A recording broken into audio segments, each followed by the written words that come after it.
welcome back to the Warframe Beginner's Guide to the Galaxy. I'm Good, I'm going to be your host, and we're going to pick up where we left off. That is with the Mars Junction. Completing this is going to give us access to the Arcwing quest, which we'll be doing next episode because it's a longer one, the Incubator segment, the Void Relic segment, a Lith M4 Relic, which we'll be cracking today, and a blueprint for the melee weapon, the Fragger, which is our first heavy hammer melee. So that should be a fun thing to play with once we are able to build it. We're going to start by jumping in. Actually, we're going to start by looking at the Mars Junction. So we've already completed the quest Once Awake on the series. You guys know how to do that. We've defeated 150 Frontier Grineer just by doing missions on Earth.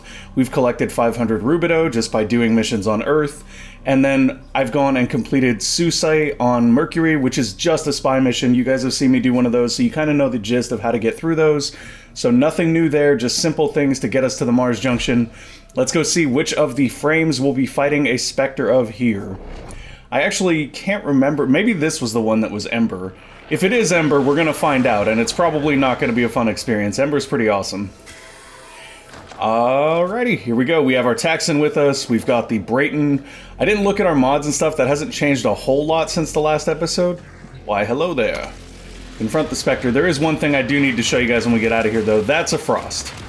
Okay, so Frost is a defensive frame. He's going to hide inside that bubble, which is going to reduce damage. And we're going to do our Volt thing and hide behind our shield, which is going to increase damage. Now we will just lay into him with the Brayton, and when our shield goes down, we're going to pop it right back up. Oh, hello. That wasn't very nice right there. Thank you. Thank you for being a little bit too vicious there, Frost. You got to relax a little, buddy. As you can see, though, through our shield, we're wearing him down pretty quickly here. Gonna go ahead and throw another one up. We do have plenty of energy to do so. And we're just gonna wear him down. Wear him down, and you can see the status effects beginning to stack on him. They're not really stacking. We're getting maybe one of each. Getting some impact there, getting some electricity. Nothing huge, but he is gonna go down here pretty easily. Use that Volt Shield to your advantage, folks. Definitely one of the better abilities we have at our disposal for these types of missions, especially since he decided to stay back. If he'd rushed us, we would have had to use our speed or something else. Gonna go ahead and activate the junction. That was fast, that was easy, that was Volt. Here we go. I love these cutscenes, though. They're really cool watching the solar rails power up. Gonna have a little sip of coffee while this happens.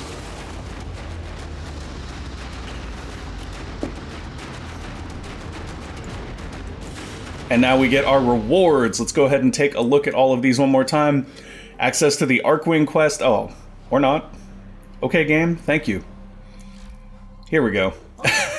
Why even show it before loading this? So we got 25 more Codex scanners, which is okay. We already bought our own scanners. We don't really need those. We got the Fragger blueprint, the Lith M4 Relic, the Void Relic segment, which will unlock a new part of our orbiter for us, the Incubator Power Core, which will go into a new part of our orbiter in the future, and the Arcwing, which unlocks the next major quest for us in the game. Unfortunately, we're not going to have time to do the Arcwing this episode because I have something going on today, but we will have time to do a couple of other things that also became available when we finished that junction, one of which, if we come up here, is a Man of Few Words, I believe. Actually, no, I think this needs one more. Yeah, we need to complete the Arcwing to do the Man of Few Words, so we're not going to be able to do that today, so instead what we're going to do, so we're going to come over and see about installing our Void segment. We've got this little icon here telling us it's here.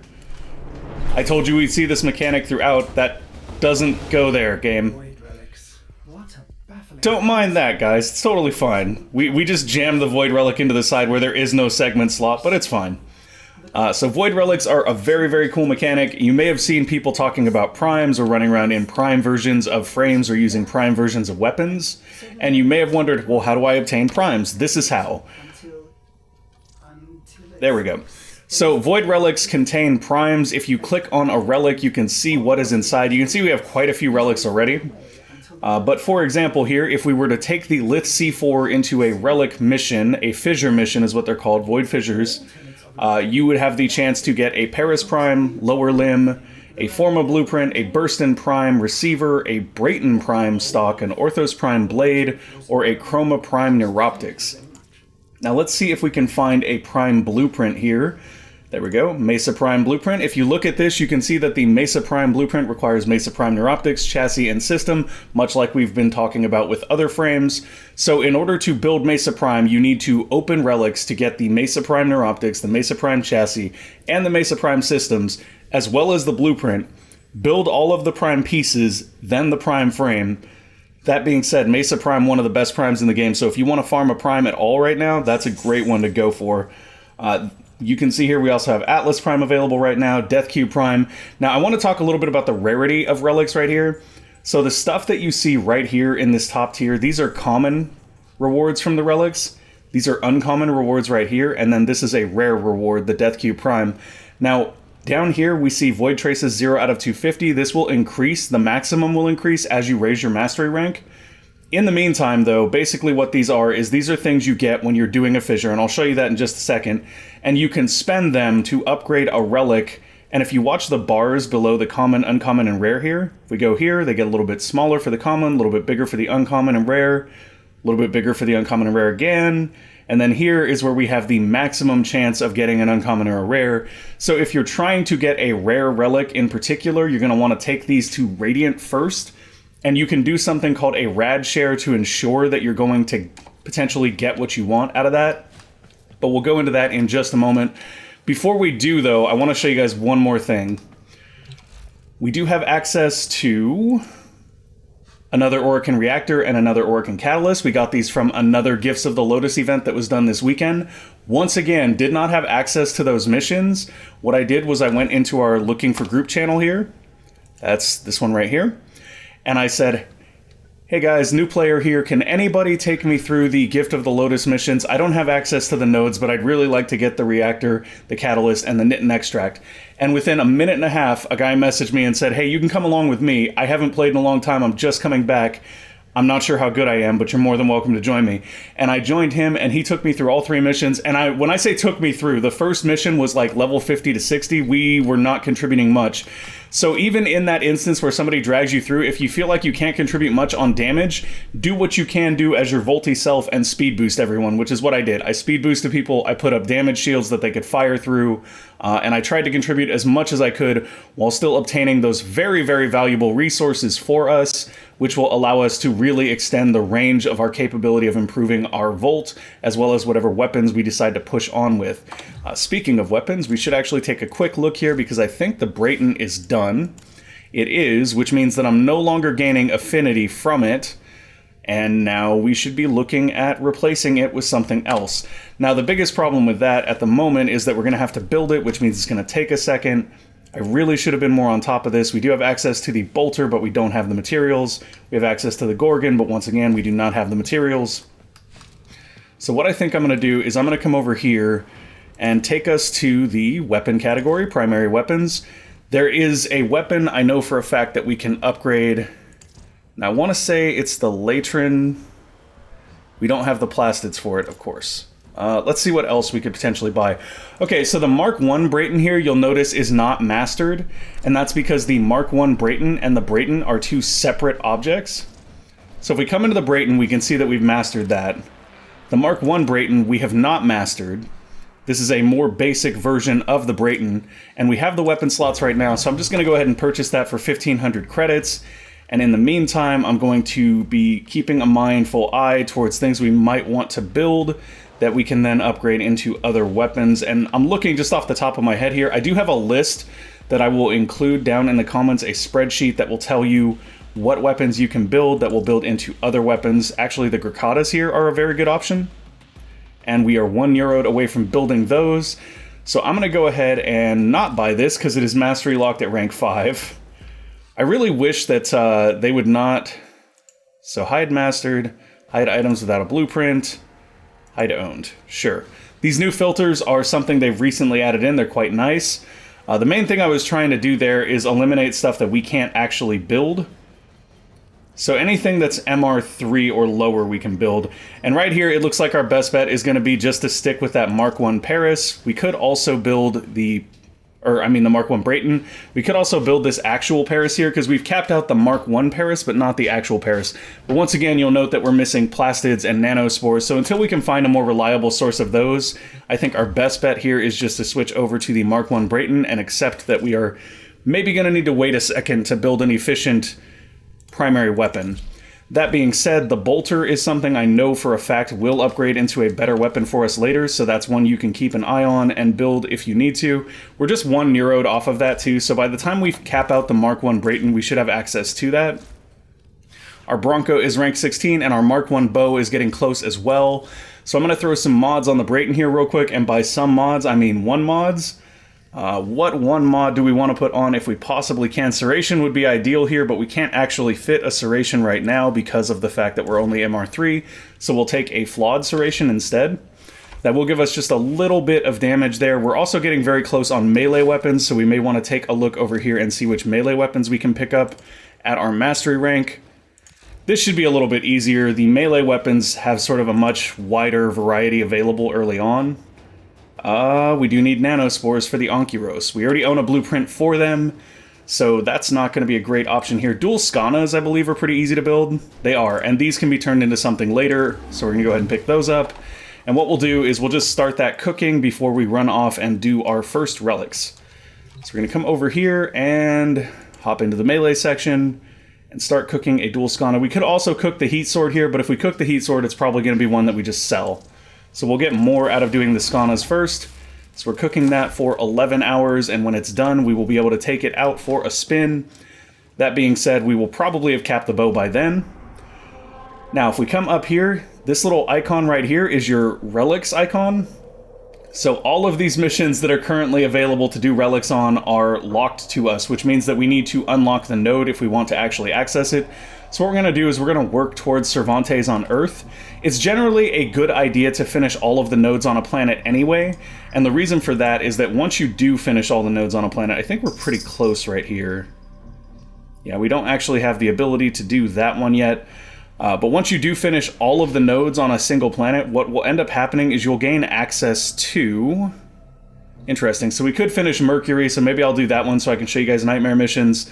Essentially what Nightmare missions are is they are missions that have a special drop table of mods that have 2 stats on them instead of 1. So what you can really take advantage of with those, if you manage to get into them, is just getting some really nice mods that can complement stuff you already have going.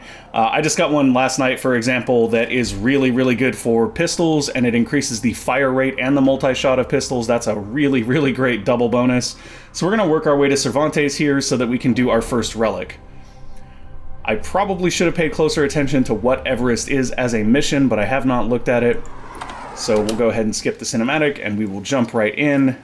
Locate and protect excavators. Alright, this is an excavation mission. I don't think we've done one of these yet, so it'll be an interesting talking point, mainly because it is a way of acquiring certain specific resources. Oh, and we have a sanctuary target here as well, so that's something we can learn about while we're here.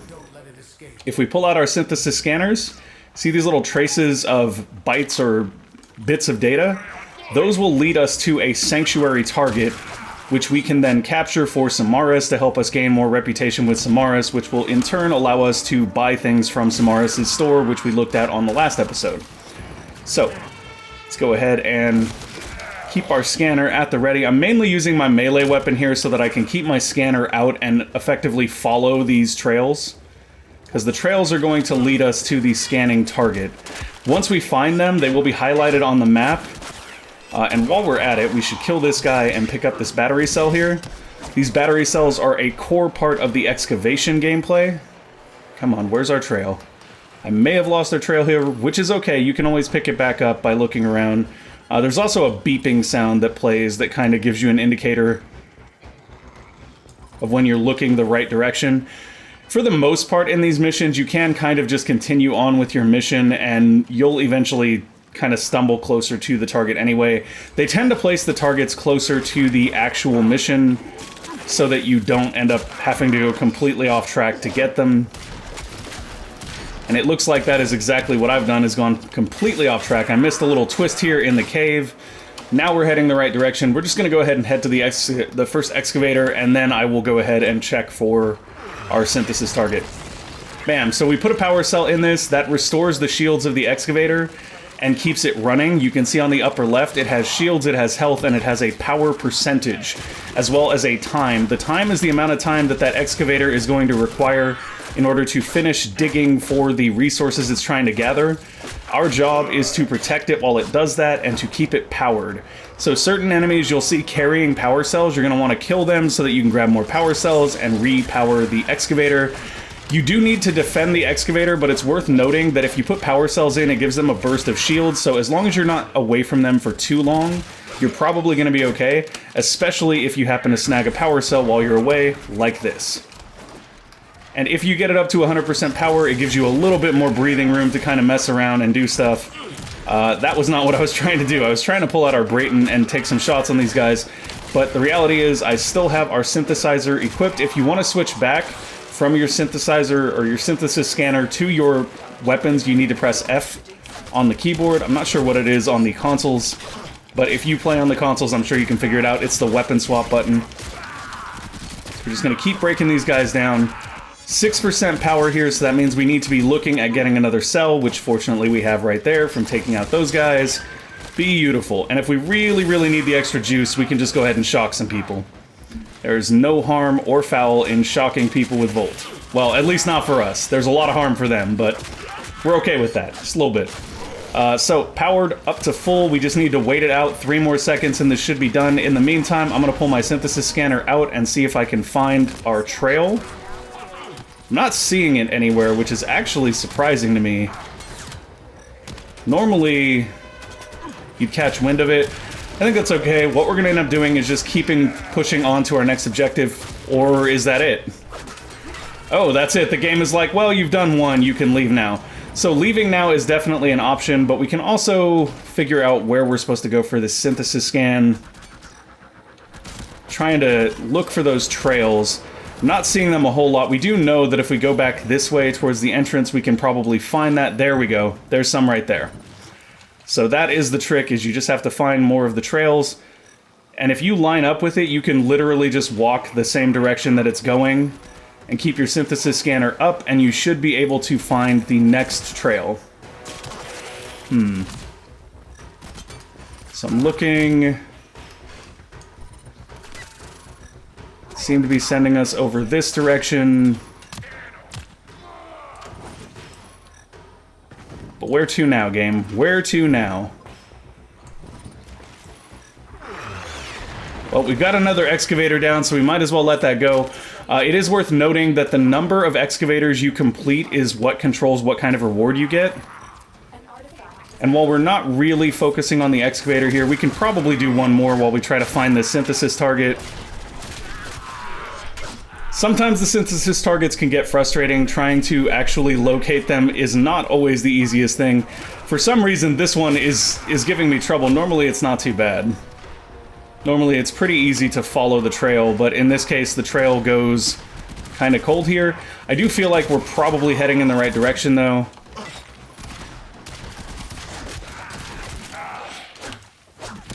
Through here, maybe? No. We are out of power on the extractor, so if we want to keep the extractor running, we need to find an enemy with a power cell and bring that power cell back to the extractor. And speak, and we shall receive. Here is the power cell enemy. Gonna take him down and scoop this up. So after this one, I'm gonna head through that tunnel right there because I have a feeling that that's where our synthesis target is at.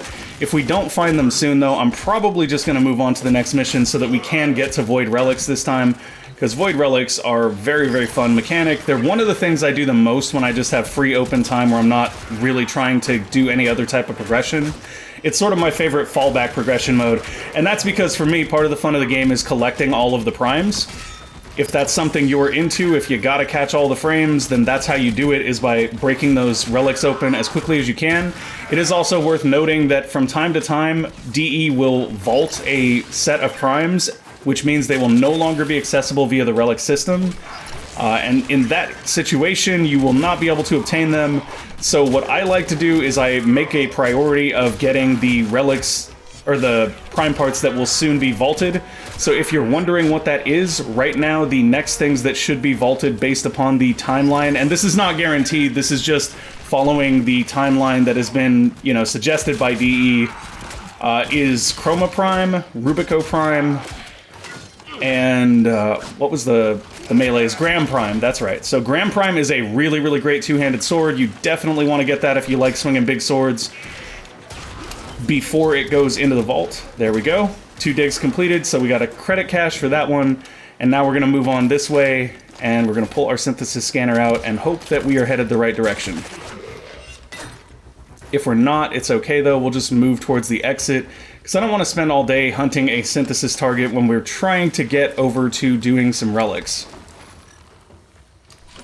Yeah, I'm not really seeing the synthesis target here. Interestingly enough, there does seem to be a bunch of cones here. So some of the things you can do with synthesis scanning too is you can gather resources from the map. So if we look right here, you see these thresh cones. You can actually scan these. You'll get a little bit of rep with Samaras. You'll also take those thresh cones home with you when you leave the mission. Same thing with these flowers. Not a particularly useful mechanic. They are materials for some crafts, but for the most part, you're not going to need to do that. What you will want to do is that for one particular quest down the line, which will unlock access to a new frame that just happens to be nature attached. So there is some coolness with that later on. That being said, that same frame is currently available as a prime right now, so if you do enough relic farming, you won't need to worry about it. We can't actually see the extraction point on our map currently, and that's because if you look at the minimap, the actual extraction symbol is below the next excavator symbol, so we're going to head towards the next excavator, and in the process, we should get nearer and look at that. We also found our synthesis target. Awesome. So we're heading towards extraction, we're heading towards our synthesis target. If we just pull this up from time to time, we may actually see them, and like I said, once you generally see the synthesis target, it'll pretty much tag them on screen, so you don't need to use the synthesis scanner to find them anymore. We did see a trail just slightly to our right there. What I'm not going to do here is I'm not going to activate this next excavator, because I'm not really interested in that at the moment. Oh, there we go. When he says, "All right, Hunter," that means you've got him. Here it is. Gonna drop a kinetic trap here, and then we're gonna scan him down. Now, once we get the first scan, he has different scan points on different body parts we want to get. There we... Oh, wait, no, he just disappeared. They do that sometimes. So we're gonna scan the arm and the knee, and when it's done, he will just dissolve like that. And now Samaras is going to be very happy because we scanned down one of his targets, and you'll see we got 3,500 rep with Samaras there. If we get another one of those, we can actually go and turn that mission into Samaras. Now, it's important to note that while you do have a cap to how much reputation you can gain with Samaras in a given day, if you turn that mission in after hitting the cap, you will still get that additional reputation, so it can allow you to sort of slingshot yourself into a higher reputation tier with Samaras relatively quickly. Okay, so I spent a little too much time on that mission. We got some Cryonics. Cryonics only really come from excavators, so that's basically your source for them. If you find yourself low on Cryonics, just run a couple excavation missions. You'll get back in it very, very quickly. So for the next couple missions, we'll probably burn through them if we need to in order to get to our Lith Relic node. I think we might be there already, though. That might have been the only one in the way. It was. Or it should have been. Did they change it? Nope, here it is. Cervantes Earth, this is a sabotage mission. It is a Lith Fissure. So when we select this mission, we'll be asked to choose a relic. Now, when you choose your relics here, there are a couple different things to consider. If you're, excuse me, if you don't have the void traces to upgrade a relic, my advice is to look for a relic with a common item that you want, because that is the reward you're likely going to end up getting. So here we could get the Stradivar Prime Receiver, the Rubico Prime Receiver, or a Forma Blueprint. I wonder if we actually have... We do. So if you look at the Stradivar Prime Blueprint, you'll see that it's a barrel receiver in stock. That's pretty common for all assault rifles. Usually bows are like an upper limb, a lower limb, and something else. So what you want to do is you want to consider that you're probably going to need about 3 pieces plus a blueprint for anything you want to build. So look for the commons that have the pieces you want. So here's a Gram Prime Blade. I know I want to get that because they're going to vault it soon, but at the same time I also have a Gram Prime Blade available here, and then there's the rares that I could potentially get. So the way you want to think about it is this. The Ninkandi Prime Handle I'm not super worried about personally. So if I don't get that, I don't care. The Atlas Prime system I would like to get because that would allow us to build Atlas. The Ivara Prime blueprint I would like to get because that would allow us to build Ivara. So because there's a lot of rewards in the upper tier here that I really, really want, and I'm actually actively kind of seeking, I don't necessarily want to do this relic, even though I have 9 of them, because I might want to upgrade these to the highest tiers so that I have a better chance to get these 2 items. Now, if I look over here, this has Orthos Prime, this has Rubico Prime, this has Stradivar Prime. I would like to have these as well, but I'm not as worried about missing out on those. And here we have Redeemer Prime Barrel. We have a Mesa Prime Neuroptics, which I'd really, really like to get. So you kind of just have to weigh out which relics you're willing to burn in order to sort of get what you're after. Now, in this case, I think what we will do is we will do the Lith N4, even though we do have some stuff up here that I like. I'm not super worried about the Ninkandi Prime. The Atlas Prime systems I can get for a while. They're not going to vault it. Ivara Prime, same kind of deal. But we do have a chance to get the Grand Prime Blade here and a Bronco Prime Blueprint, which I'm not super thrilled about. And then there's also Formo, which is something that we've talked about a little bit, but we can talk about more in the future. So we're going to go ahead and do our Lith N4. Now, one thing I want to make sure of before I go in, I'm actually going to back out. Okay, I guess I'm not going to back out. So basically, what you want to make sure is before you go into these, always make sure you're turned to public. Do not turn yourself to solo with the relics. And the reason for that is, for every other player that goes into a Void Fissure with you, that is another person whose relic gets cracked that you can potentially get loot from. So you want a full group if you can get one, because that means you have 4 different choices at the end for what you can get. And what's really nice about that is that sometimes people will bring ratted relics that have been upgraded to Radiant. So even if you can't afford to rad them, they will rad them for you, and then lo and behold, you can simply go ahead and build those relic, or rather get those items. So if I hit escape here, for example, too, you can come see what people brought. Oh my. It says we didn't bring anything, which shouldn't be true. I think we're actually going to abort here since it says we didn't bring anything, because if you don't bring a relic, you don't actually get to loot the relic either. So I'm going to back out here for a moment. That might have just upset those people because now they're down 1 person, but hopefully they'll get a fill real quick. My main concern there was that since we didn't have a relic selected, because I guess we canceled out, but it put us in the group anyway, what ends up happening is you don't get to choose loot at the end, so the mission is kind of a waste. Now, if you abort, you do not lose the relic, so that's something to know. Okay, we know we're in public, we've picked our Lith N4, now when we go in, what you're going to see, and you could see it in that last one, you can actually see the relics that people bring, so you have an idea what you're going to be getting, and this may actually put us back in their group since we know they're running and they're down a person. That would be ideal here. I'm going to skip the cinematic and hope for the best. Does not look like that is the case here. So it is just us, but now we can see that we brought a Lith N4, which is intact. Intact is the base level of rarity. And now we just have to hope that it fills us with a couple more people. Come on, game. Give us a couple more people. We don't want to be popping this alone. That's interesting. Almost looks like there are other people here, even though we're not seeing any. Very strange.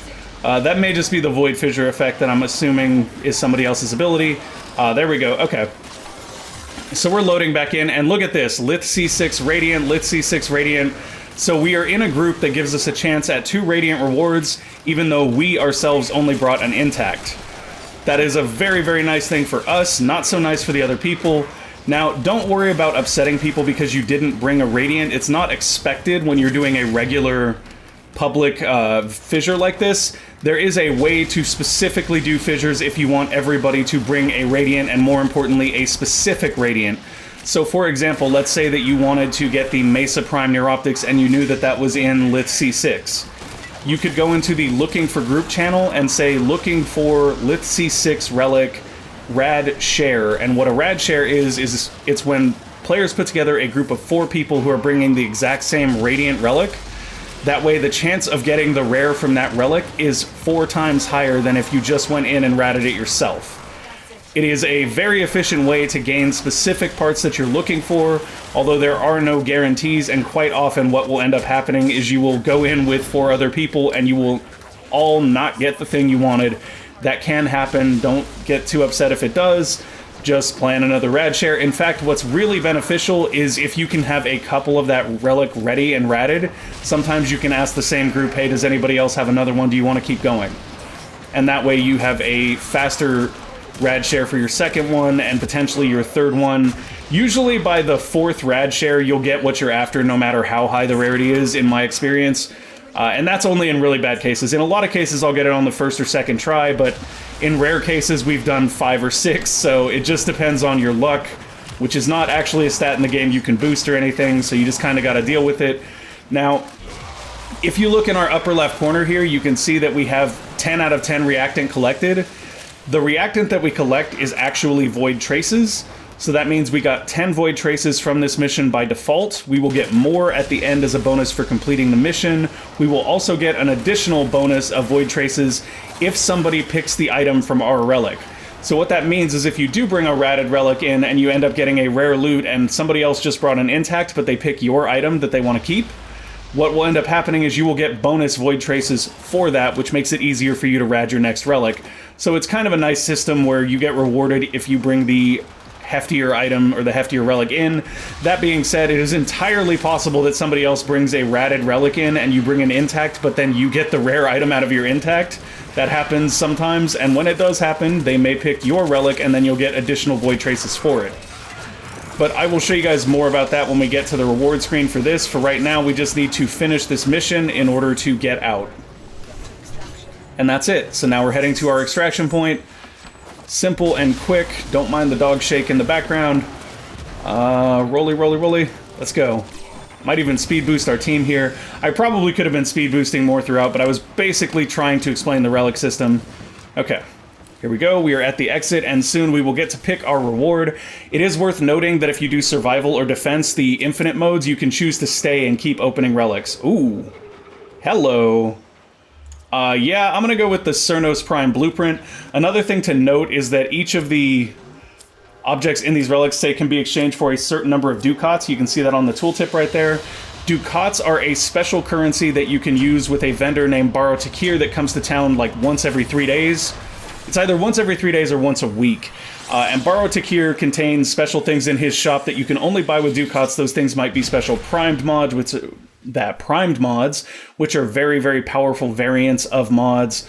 It can also include great things like just cosmetics. He sometimes brings weapons, things like that. Basically, it's rare, hard to get stuff. So now that we've completed this, everybody's kind of bailing because people don't necessarily stick around after a Lith Relic opening, or any relic opening for that matter. So there is Lith fissures for us right now, but as we go through the game, we will gain access to other types of relics that have their own fissures. So if we had a Mesa right now, we could do defense, which would be easier to repeat. Since we do not, we're going to do one more Lith here, and that'll probably be it for this episode. Now you'll note that we did not get our Grand Prime Blade, even though it came up in the loot table. The reason I chose not to get that, though, is because what we did get instead was the Cernos Prime Blueprint, and if I'm not mistaken, the Cernos Prime relics are currently vaulted. So whenever I see a weapon that I think might be vaulted, or an item that I think might be vaulted, yeah. So if we search Cernos up here and we get nothing, that means that it's vaulted.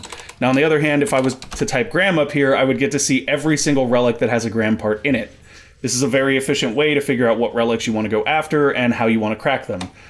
So that being said, that's why we did not take the Gram Blade, because I always go for vaulted stuff if I see it, and I've got a pretty good eye for it because, like I said, I do these a lot.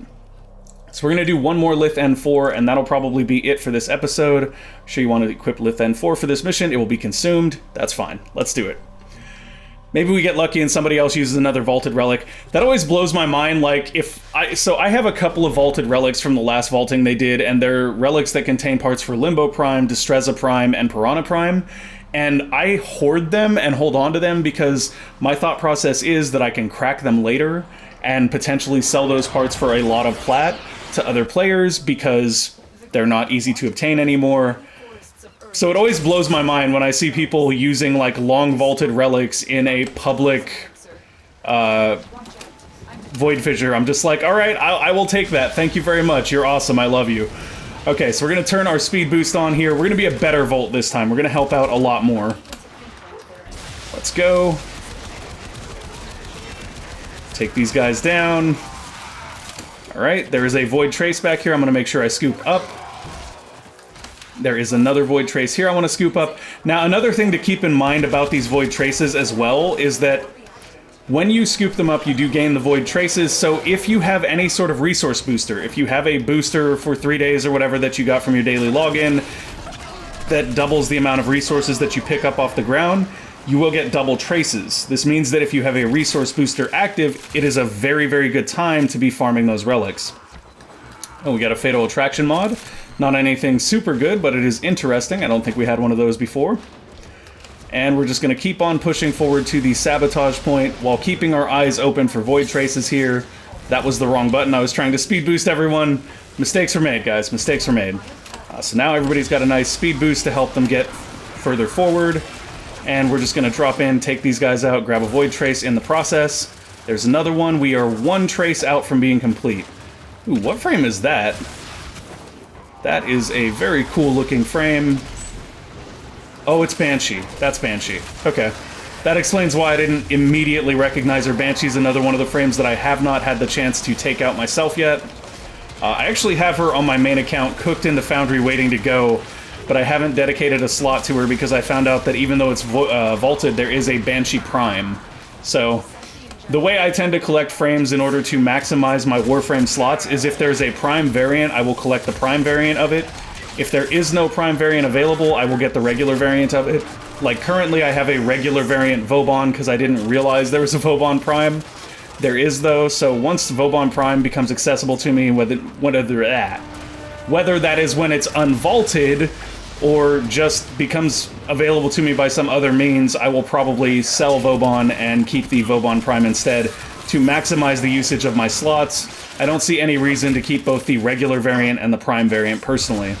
But if you're a true collector and you just want to have every single frame, then yeah, you would want to keep both variants.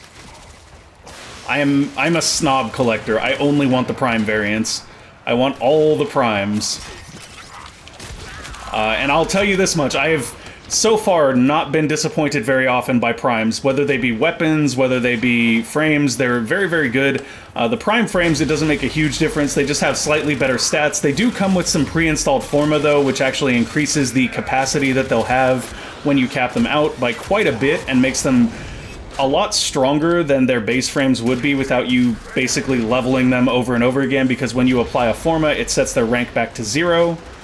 So you really don't want to have to do that on your own any more than you need to, because it just means more time grinding up ranks on that frame.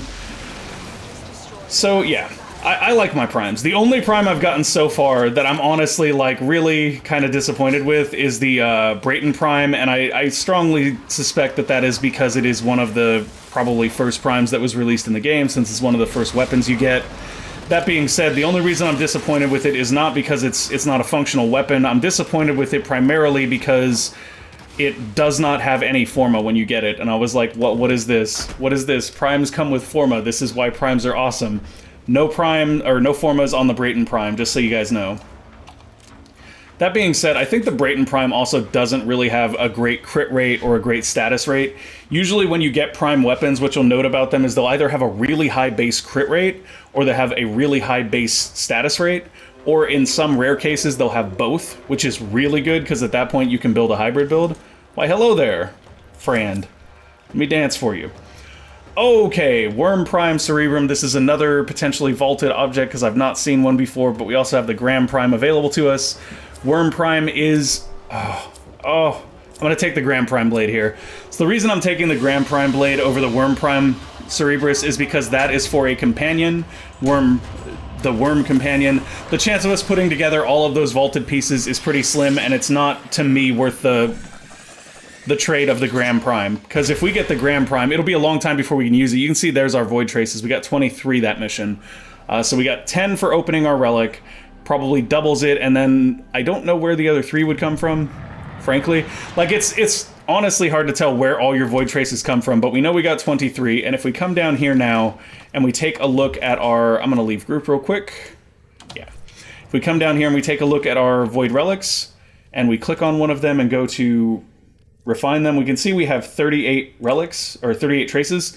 So if we click on exceptional here and then refine exceptional, we can upgrade this one to exceptional, and as we've already talked about, that will increase the drop rate of these higher end drops. Now to get it all the way up to the max, you do need 100 traces. So what I'll often do is if there is a void fissure running that's an excavation, you open a relic every time you finish 2 of the excavators, and you can run 2 excavators at the same time. So what I'll do is, if I'm trying to farm up traces, I will go into an excavation of a low level where I have a lot of relics, like 7 of this Lith M5, and I'll just do those as quickly as possible with a group. Like, you'll get your 10 void traces, and then you'll just go ahead and finish 2 excavators immediately after that, then queue up 2 more, get your 10 traces, finish them, and it allows you to open relics very, very quickly, get void traces very, very quickly, which then sets you up to refine those relics and get even better stuff. So that is going to be it for this one, folks. On the next one, we will be covering the entirety of the Arkwing quest. That will get us sort of further into some other content that I want to talk about. So see you then. Thank you guys for watching. I hope you enjoyed the show. If you did, make sure to go ahead and give us a like or subscribe to the channel, and we will see you next time. Bye!